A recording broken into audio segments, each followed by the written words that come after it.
ಮತ್ತೆ ಸುಹಾಸಿನಿ ಕಾರ್ಯಕ್ರಮಕ್ಕೆ ಸ್ವಾಗತ ವೀಕ್ಷಕರೇ. ಈ ಒಂದು ಹದಿಹರಿಯದ ವಯಸ್ಸಿನಲ್ಲಾಗೋ ಸಮಸ್ಯೆಗಳು ಅದರ ಬಗ್ಗೆ ಮಾತಾಡ್ತಾ ಇದ್ವಿ. ಬನ್ನಿ ಇನ್ನಷ್ಟು ಚರ್ಚೆನ ಮುಂದುವರಿಸೋಣ.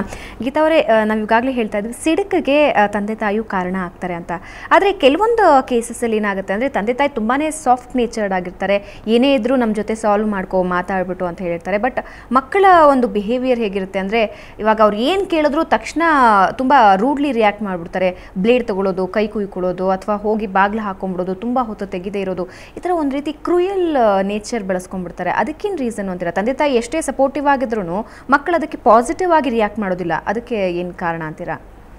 ನೋಡಿ, ಇದು ಡೆವಲಪ್ಮೆಂಟ್ ಬಗ್ಗೆ ನಾವು ಮಾತಾಡ್ತಾ ಇದ್ರೆ, when we talk about a child's development, basically this personality ಬಗ್ಗೆ ನಾವು ಹೇಳ್ತೀವಿ ಅಲ್ಲ, ಮಕ್ಕಳು ಪರ್ಸ್ನಾಲಿಟಿ ಅವರು ಬೆಳೆಯುವಾಗ ಅವರು ಯಾವ ರೀತಿ ಅವರು ಚೇಂಜ್ ಆಗ್ತಾರೆ, ಯಾವ ಮನಸ್ಸು ಇಟ್ಕೊಂಡು ಅವರು ಮಾತಾಡ್ತಾರೆ, ಯಾವ ಮನಸ್ಸು ಇಟ್ಕೊಂಡು ಅವರು ಓದ್ತಾರೆ. So generally we all have a certain capacity. ತೀರಾ ಸೆಲ್ಫ್ ವರ್ತ್ ಕಡಿಮೆ ಇರುವಾಗ ಆ ಟೈಮಲ್ಲಿ ಏನಾಗುತ್ತೆ, ಅವರು generally they decide on whether parents are capable of making a clear statement, making good decisions for them. So idu generally independence ಜಾಸ್ತಿ ಕೊಟ್ಟರೆ, ನೀವು ಹೇಳಿದಿರಲ್ಲ ಪೇರೆಂಟ್ಸ್ ಸಾಫ್ಟ್ ನೇಚರ್ಡ್ ಆಗಿರುವಾಗ, ಸೊ ಚೈಲ್ಡ್ಗೆ ಏನಾಗುತ್ತೆ ಇಂಡಿಪೆಂಡೆನ್ಸ್ ಸಿಗತ್ತೆ. ಸೊ ಕೆಲವು ರೀತಿ ಆ ಇಂಡಿಪೆಂಡೆನ್ಸು ಅವ್ರಿಗೆ ಯಾವ ರೀತಿ ಯುಟಿಲೈಸ್ ಮಾಡ್ಕೋಬೇಕು ಅಂತ ಗೊತ್ತಾಗಲ್ಲ. So in such cases ಅವರು most often parents are available, as you said, parents ಇದ್ದಾರೆ, ಸಾಫ್ಟ್ ನೇಚರ್ ಆಗಿದ್ದಾರೆ, ನೀನೇನು ಬೇಕಾದರೆ ಹೇಳು ಮಗ ಅಂತಲೇ ಹೇಳ್ತಾ ಇರ್ತಾರೆ. But they don't go back or reach out to those parents just thinking about how far these solutions can be got ಅಂತ.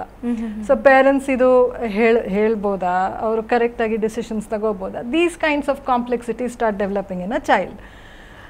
The other thing that you were talking about, there are two different things. ನೀವು ಹೇಳಿದಿರಲ್ಲ, ಕೈ ಕುಯ್ಕೊಳ್ಳೋದು, suicidal tendencies ಇರೋದು ಜಾಸ್ತಿ. Essentially suicidal tendencies ಇರೋದೇ ಒಂದು most important issue. ಈ tendency ಇರೋರು, it generally indicates their inability to express, but at the same time ಅವರಿಗೆ ತುಂಬ ಎಕ್ಸ್ಪ್ರೆಸ್ ಮಾಡಬೇಕು ಅಂತ ಅನಿಸ್ತಾ ಇದೆ ಒಳಗಡೆ. They have a lot to tell, they have a lot to explain. But ಎಷ್ಟೋ ಮಕ್ಕಳಿಗೆ ಆ ಕಮ್ಯುನಿಕೇಷನ್ನೇ ಇರೋದಿಲ್ಲ, very expressive communication, clear communication ಇರೋದಿಲ್ಲ. ಅದು ಎಲ್ಲಿಂದ ಬರೋದು? It comes again from clear thinking. So ಅದು ಕ್ಲೌಡೆಡ್ ಥಾಟ್ಸ್ ಇರೋದು. ಸೊ ಇದರಿಂದ ಏನಾಗುತ್ತೆ, ಸಡನ್ ಇಮೋಷ್ನಲ್ ಜಂಪ್ಸ್ ಆಗುತ್ತೆ. ಸೊ ಇಮೋಷನ್ಸ್ ಒಂದು ಟ್ರ್ಯಾಕಲ್ಲಿ ಇರೋದಿಲ್ಲ. ಸೊ ಸಡನ್ ಆಗಿ ಕೋಪ ಬಂದುಬಿಡೋದು, ಕೋಪದಿಂದ ಅತಿ ದುಃಖ ಬಂದು ಕೈ ಕುಯ್ಕೊಳ್ಳೋದು. ಓಕೆ, ಇನ್ನೇನು ಪ್ರಯೋಜನನೇ ಇಲ್ಲ, ಇದು this is the last resort ಅಂತ. ಓಕೆ, ಇವಾಗ ಶ್ರವಣ ಬೆಳಗೊಳದಿಂದ ನಾಗಮ್ಮ ಅನ್ನೋರು ಕರೆ ಮಾಡಿದ್ದಾರೆ. ನಾಗಮ್ಮ ಅವರೇ, ನಿಮ್ಮ ಪ್ರಶ್ನೆ ಏನು? ಡಾಕ್ಟರ್ನ ಕೇಳಿ. Hello madam. ಹಲೋ, ಹೇಳಿ. ನಮ್ಮ ಮಗಳು ಯಾವಾಗ್ಲೂ ಒಬ್ಳೇ ಇರಕ್ಕೆ ಇಷ್ಟಪಡ್ತಾಳೆ. ಮತ್ತೆ ನಾವೇನಾರು ಒಂದ್ ಮಾತು ಬುದ್ಧಿವಾದ ಹೇಳಿದ್ರೆ ಹೋಗಿ ಒಬ್ಬೊಬ್ಳೆ ಕುತ್ಕೊಂತಾಳೆ. ಏನಾರು ಬೈದ್ರೆ ತನಗ್ ತಾನೇ ನೋವನ್ನ ಅನ್ಭವಿಸ್ಕೊಂತಾಳೆ, ಕೈ ಹೊಡ್ಕೊಳ್ಳೋದು ಆ ಥರ ಎಲ್ಲ ಮಾಡ್ಕೊಂತಾಳೆ. ಹಾಂ, ನೋಡಿ ಅಮ್ಮ, ಮೋಸ್ಟ್ ಇಂಪಾರ್ಟೆಂಟ್ಲಿ ಇದು ನೀವು ಮನೆಯಲ್ಲಿ ಯಾವಾಗ ನಿಮಗೆ ಇದು ಒಂದು ಡಿಸಿಷನ್ ತಗೊಳಕ್ಕೆ ಆಗಲ್ಲ, ನಿಮ್ಮ ಮಾತು ಕೇಳ್ತಾ ಇಲ್ಲ ಅಂತ ನಿಮಗೆ ಅನ್ಸೋಕ್ಕೆ ಶುರುವಾಗಿದೆ, ನಾನು ಫಸ್ಟ್ ಹೇಳ್ತೀನಿ ದ್ಯಾಟ್ ನೀವು ಇಮಿಡಿಯೇಟ್ಲಿ ಒಬ್ಬ ಸೈಕಾಲಜಿಸ್ಟ್ನ ಭೇಟಿ ಆಗೋದು ಒಳ್ಳೆಯದು ಅಂತ. ಇನ್ನೊಂದು ಏನಂದರೆ, ಇದು ನಾವು ಬದಲಾವಣೆ ತರಬೇಕು ನಮ್ಮ ಮಗುವಲ್ಲಿ ಅಂತ ನಿಮ್ಮ ಆಸೆ. ಸೊ ಈ ಚೇಂಜ್, ಈ ಬದಲಾವಣೆ ಒಂದು ಟ್ಯಾಬ್ಲೆಟ್ ಮೂಲಕ ಅಥವಾ ಇಮಿಡಿಯೇಟ್ಲಿ ಈಗ ಏನೋ ಒಂದು ಕಷಾಯ ಕುಡಿದ್ಬಿಟ್ಟು ಅದು ಬರುತ್ತೆ ಅಂತ ಆ ರೀತಿ ಆಗೋದಿಲ್ಲ. ಇಲ್ಲಾಂದರೆ ನಮ್ಮ ಮನೆಯಲ್ಲಿ ನಾವು ಬೇಕಾದಷ್ಟು ಮಾಡಿರ್ತೀವಿ ನಮ್ಮ ಮಕ್ಕಳಿಗೆ, ಬಟ್ ಯಾಕೆ ಅವ್ರು ಈ ರೀತಿ ಬಿಹೇವ್ ಮಾಡ್ತಾರೆ ಅಂತ ನಮಗೆ ಯಾವಾಗ ಅದು ಗೊತ್ತಾಗಲ್ಲ. ನಾನು ಸಜೆಸ್ಟ್ ಮಾಡ್ತೀನಿ ದಟ್ ನೀವು ಇಮಿಡಿಯೇಟ್ಲಿ ಒಬ್ಬ ಸೈಕಾಲಜಿಸ್ಟ್ನ ಭೇಟಿಯಾಗಿ ನೀವು ಅದಕ್ಕೆ ತಕ್ಕಂಥ ಎಷ್ಟು ಸೆಷನ್ಸ್ ಬೇಕು ಅದನ್ನು ಫಸ್ಟ್ ನೀವು ಫಾಲೋ ಅಪ್ ಮಾಡಬೇಕು. ಸೊ ಮೋಸ್ಟ್ ಆಫನ್ ಇದು ಇನ್ನೊಂದು ಸಮಸ್ಯೆ, ದಟ್ ಒಂದೆರಡು ಸೆಷನ್ಗೆ ಬರ್ತಾರೆ, ಅವರು ಎಷ್ಟೋ ಬದಲಾವಣೆ ಬಂದುಬಿಟ್ಟಿದೆ ಮಕ್ಕಳಲ್ಲಿ ಅಂತ ಹೇಳ್ತಾರೆ. ಇನ್ಫ್ಯಾಕ್ಟ್ ನನ್ನ ಎಕ್ಸ್ಪೀರಿಯನ್ಸಲ್ಲಿ ನಾನು ನೋಡಿದ್ದೀನಿ that first session and second session, the amount of difference it makes, that sometimes becomes a disadvantage. ಏನಾಗುತ್ತೆ, ಅವರು ಇನ್ನೇನು ಸಿಂಪ್ಟಮ್ಸ್ ಕಾಣ್ತಾ ಇಲ್ಲಲ್ಲ ಅಂತ ಹೇಳಿ ಅವರು ಈ ಸೆಷನ್ಸ್ನ ಡಿಲೇ ಮಾಡೋಕ್ಕೆ ಶುರು ಮಾಡ್ತಾರೆ. In fact they avoid coming to the clinic. Reasons ಇರ್ಬೋದು, ನಾನು ಹೇಳ್ತಾ ಇಲ್ಲ ದಟ್ ರೀಸನ್ಸ್ ಇಲ್ಲ ಅಂತ, ಸಮ್ಟೈಮ್ಸ್ ರೀಸನ್ಸ್ ಇರ್ಬೋದು, ಬಟ್ ಈ ಡಿಸ್ಕಂಟಿನ್ಯೂಯೇಷನ್. ಓಕೆ, ಈಗ ಬಾಲಚಂದ್ರ ಅಂತ ಬೆಂಗಳೂರಿಂದ ಕರೆ ಮಾಡ್ತಾರೆ. ಬಾಲಚಂದ್ರ ಅವರೇ, ನಿಮ್ಮ ಪ್ರಶ್ನೆ ಏನು? ಡಾಕ್ಟರ್ನ ಕೇಳಿ.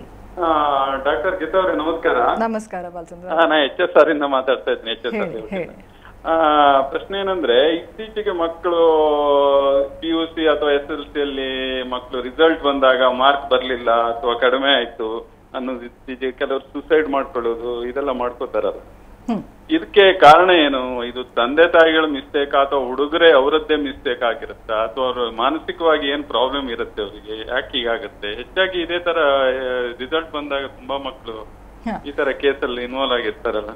ಹೌದು ನೋಡಿ, ಇದು ಸುಯಿಸೈಡಲ್ ಟೆಂಡೆನ್ಸಿ, ನಾನು ಜಸ್ಟ್ ಒಂದು I was just taking an example. Suicidal tendency, ಕೈ ಕುಯ್ಕೊಳ್ಳೋದು ಅಥವಾ ಹೋಗಿ ಸತ್ತೋಗೋದು, ಇದು it is a part of personality.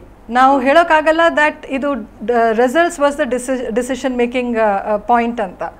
But ಈ PUC ಟೈಮ್, 10th ಸ್ಟ್ಯಾಂಡರ್ಡ್ ಟೈಮಲ್ಲಿ ಏನಾಗಿರುತ್ತೆ, ಅವರು ಒಂದು ದೊಡ್ಡ ಕಾಂಪ್ಲೆಕ್ಸ್ ಬಿಲ್ಡ್ ಮಾಡ್ಕೊಂಡಿರ್ತಾರೆ ಅವರೊಳಗಡೆ. And all this comes from the fact that ನನ್ನ ಪೇರೆಂಟ್ಸ್ ಎಕ್ಸ್ಪೆಕ್ಟೇಷನ್ಸ್ ಎಷ್ಟು. ಆ ಮಗು ಎಕ್ಸಾಮ್ ಬರೆಯುವಾಗ ಗೊತ್ತಿರುತ್ತೆ ದಟ್ ನಾನೇನು ಬರಿತಾ ಇದ್ದೀನಿ, ಇದು is it worth a 10% or 50% or 90%. ಆ ಮಗುಗೆ ಖಂಡಿತ ಗೊತ್ತಿರುತ್ತೆ. ಬಿಕಾಸ್ ಆ ಮೆಚ್ಯೂರಿಟಿ ಎಲ್ಲ ಮಕ್ಕಳಿಗೆ ಇರುತ್ತೆ ಆ ಟೈಮಲ್ಲಿ. 10th ಸ್ಟ್ಯಾಂಡರ್ಡ್ ಎಕ್ಸಾಮ್ ಬರೆಯೋ ಮಕ್ಕಳಿಗೆ, PUC ಎಕ್ಸಾಮ್ ಬರೆಯೋ ಮಕ್ಕಳಿಗೆ ಅಷ್ಟು ಮೆಚ್ಯೂರಿಟಿ ಇದ್ದೇ ಇರುತ್ತೆ. ದ ಪಾಯಿಂಟ್ ಇಸ್ ದಟ್ ಆ ಟೈಮಲ್ಲಿ ಅವ್ರು ಏನು ಮಾಡ್ತಾರೆ, ದೇ ಸ್ಟಾರ್ಟ್ ಡಿನೈಯಿಂಗ್ ದ್ಯಾಟ್ ನನ್ನಲ್ಲಿ ಈ ಪೊಟೆನ್ಷಿಯಲ್ ಇಲ್ಲ, ನಾನು ಚೆನ್ನಾಗಿ ಮಾಡ್ತಾ ಇಲ್ಲ ಅಂತ.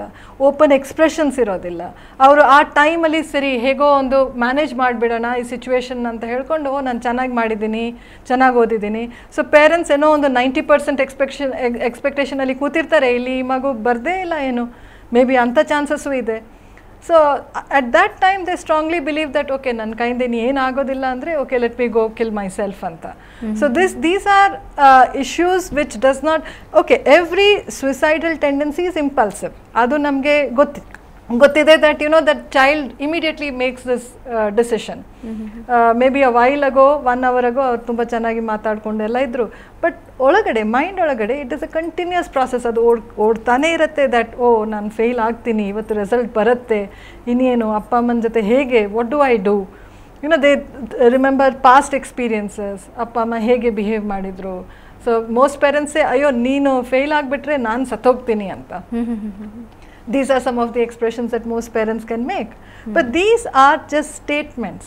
So ಈ ಕಮ್ಯುನಿಕೇಷನಲ್ಲಿ ಒಂದೊಂದು ಸತಿ ಅದೆಷ್ಟು ನೋವಾಗಿರುತ್ತೆ ಅಂದರೆ that emotions basically go detour track ಇಂದ ಹೊರಗಡೆ. ಇದ್ರ ಬಗ್ಗೆ ಇನ್ನಷ್ಟು ಮಾತಾಡ್ತೀನಿ. ವೀಕ್ಷಕರೇ, ನೋಡಿದ್ರಲ್ಲ, ಈ ರೀತಿ ಒಂದು ಆತ್ಮಹತ್ಯಾ ಪ್ರವೃತ್ತಿ ಮಕ್ಕಳಲ್ಲಿ ಬೆಳೆಯೋದಕ್ಕೆ ಎಲ್ಲೋ ಒಂದು ಕಡೆ ಕುಟುಂಬನೂ ಕಾರಣ ಆಗುತ್ತೆ. ಮಕ್ಕಳಲ್ಲಿರುವಂತಹ ಆ ಸೂಕ್ಷ್ಮ ಗುಣಗಳನ್ನ ಆದಷ್ಟು ಬೇಗ ತಂದೆ ತಾಯಾದವರು ಗುರುತಿಸ್ಕೊಳ್ಬೇಕು. ಅದಕ್ಕೆ ತಕ್ಕನಾದಂತಹ ಚಿಕಿತ್ಸೆನೂ ಇದೆ. ಅಲ್ಲದೆ ಪ್ರತಿಯೊಂದರಲ್ಲೂ ಮಗುವಿನ ಬೆನ್ನೆಲುಬಾಗಿ ನಿಲ್ಲಬೇಕಾದಂತಹ ಒಂದು ಸಂದರ್ಭನೂ ಬರುತ್ತೆ. ಅದಕ್ಕೆ ತಂದೆ ತಾಯಿ ಯಾವಾಗಲೂ ತಯಾರಿರಬೇಕು.